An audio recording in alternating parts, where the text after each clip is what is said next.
कुंज बिहारी श्री हरदास श्री हरिवंश महाप्रभु की जय जय। श्री राधे श्याम। श्रीधाम वृंदावन से राधा रानी सरकार कुंज बिहारी श्री हरदास श्री हित हरिवंश महाप्रभु की जय हो। पितृपक्ष का आज पहला दिन, पूर्णिमा, कल से प्रतिपदा होगी। पहला दिन हम बात करेंगे पितृपक्ष में आज उन लोगों के लिए जिनके माँ बाप या उनके घर में कोई बुजुर्ग या जवान या किसी तरीके से जो मृत्यु हुई है, तो उनके कब से श्राद्ध मनाना प्रारंभ करेंगे। जब भी आपके यहाँ ऐसा कुछ होता है तो आप तीसरे वर्ष से, जैसे सन 2020 में अगर किसी की मृत्यु हुई है तो 20-21 को छोड़ दीजिए और 22 से श्राद्ध प्रारंभ हो जाएंगे। मतलब कि जब जिसकी मृत्यु हुई हो उसके बाद एक वर्ष बीच में छोड़कर और उसे तीसरा वर्ष बोलते हैं, और इस प्रकार से आपको तीसरे वर्ष में श्राद्ध मनाने की प्रक्रिया करनी चाहिए। उससे पहले आप उनके नाम के उन जल भोजन निकाल कर बाहर पंछियों को कौओं के लिए दे सकते हैं। अगर कौए ना मिले तो गऊ को भी दे सकते हैं, लेकिन पहले इसमें कौओं को देने का ही महत्व है। मत्स्य पुराण में बताया गया है कि यह मत्स्य पुराण प्राणोक्त बात करना चाह रहे हैं हम।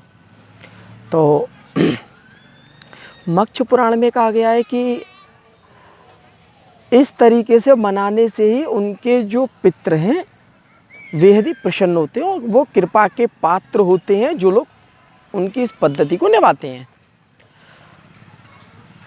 और बाकी कोई प्रश्न हो तो आप संपर्क कर सकते हैं 8077070149। वृंदावन धाम युगल जोड़ी गुरुदेव महाराज जी, श्रीधाम वृंदावन वाले। दिल्ली और नोएडा में हमारा एक दिन हफ्ते में आना होता है, तो वहाँ भी आप संपर्क कर सकते हैं। वृंदावन धाम में आए वहाँ भी संपर्क कर सकते हैं। तो और आपको यदि घर में ही कोई प्रक्रिया करनी है तो अब जब खाना भोजन बनाते हैं तो थोड़ा थोड़ा सा किसी प्लेट में या कटोरी में अच्छी तरह से निकाल कर और जल रख कर ऊपर पंछियों को या जहाँ कौवे आते हो वहाँ रखवा दीजिए। उनके लिए सभी कार्य एकदम सफल और सुजित होंगे। और एक बात का थोड़ा सा ध्यान रखें, इन 15 दिन इत्र परफ्यूम इनसे दूर रहें। ये आजकल जो एक जनरेशन में चल गया है परफ्यूम वगैरह, तो ये 15 दिन इस चीज़ से दूर रहें, अन्यथा हानिकारक। बाकी आपकी खुद की इच्छा है।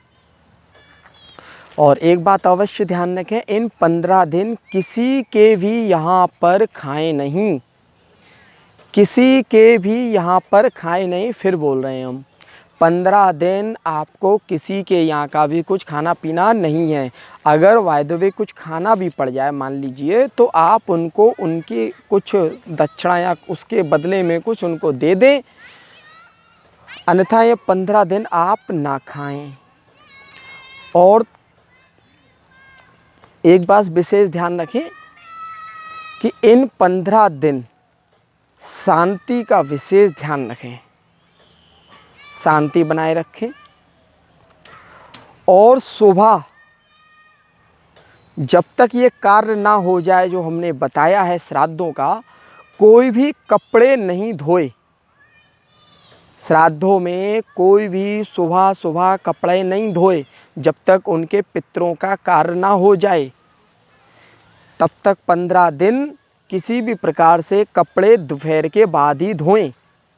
कपड़ा जो धोता है तो उनका जो कपड़ों का गंदा पानी और जो होता है साबुन का, और जो गंदा पानी होता है, ऐसे मान्यता है। अब गरुड़ पुराण के मुताबिक जो मान्यता है उसमें बताया गया है। अब हम गरुड़ पुराण से मत्स्य पुराण, गरुड़ पुराण में अगर आते हैं तो उसमें मान्यता है कि वो पितरों के मुख में जाता है, पितरों के मुख में जाता है। फिर दोबारा से हम तिबारा से बोल रहे हैं, थोड़ा ध्यान रखिएगा, पितरों के मुख में जाता है, इसलिए कपड़े दोपहर के बाद ही धोएं।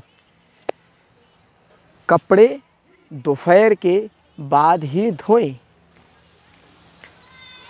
और सुबह के समय ठाकुर जी को प्रणाम करें। जो जिस भगवान को मानता हो उन्हीं भगवान को प्रणाम करें और पितृ की शांति कामना के लिए भगवान से प्रार्थना करें।